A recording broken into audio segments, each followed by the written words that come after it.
Welcome to the deep dive.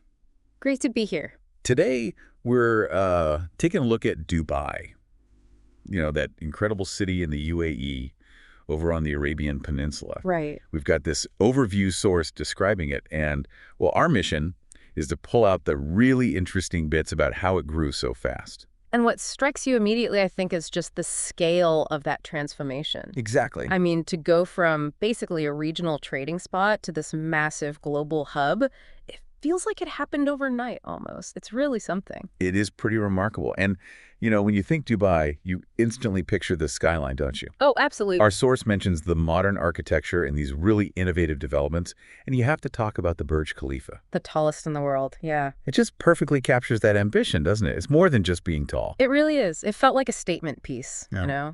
announcing Dubai on the global stage. Right. And then there's the Burj Al Arab, too, that famous sail-shaped design. Instantly recognizable. Yeah, it became a symbol of luxury, of pushing boundaries. They're not just buildings, they really represent national goals, I think. And it's not just the skyline they focused on. The source talks about a whole load of tourist attractions.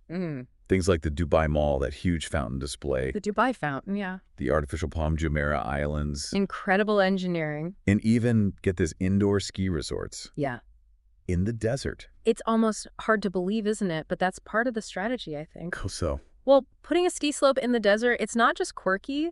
It shows this mindset of we can do anything. There are coming limitations. Exactly. Offering stuff you just can't get anywhere else. It speaks volumes about their resourcefulness.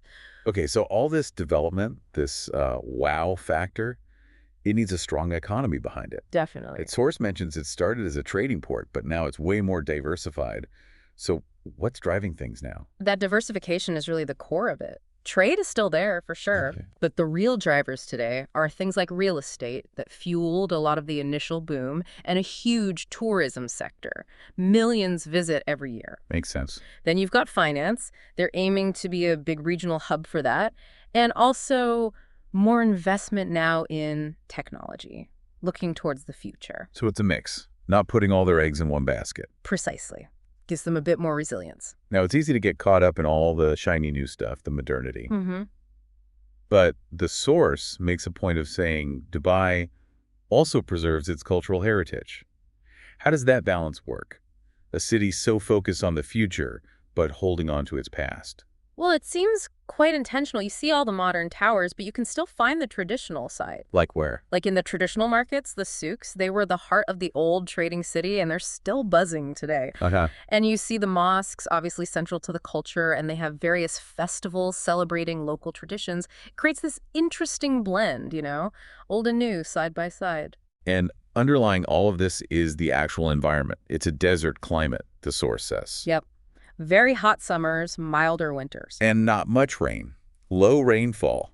That must create some big challenges for building a city like Oh, that. absolutely. Think about landscaping, water, keeping things cool. Even those indoor attractions, like the ski resort. Exactly. It really highlights the ingenuity and the sheer amount of investment needed to make this desert landscape into what it is today, a global destination. It really does sound like a city built purely on ambition, on pushing limits. And it's clearly working, attracting millions of tourists and expatriates, like the source says. Yeah, they've definitely hit on a successful formula. It's quite the case study in urban growth. So wrapping it up, the main takeaway seems to be this incredible speed of change. Yeah, the transformation is key. Creating this unique place that's super modern, but also somehow keeps its traditional roots visible. A real blend.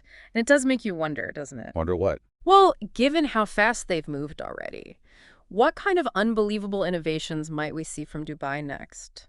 And, what could that teach the rest of the world about how cities might evolve in the future? That's a fascinating thought to leave things on. Thanks for this deep dive. My pleasure.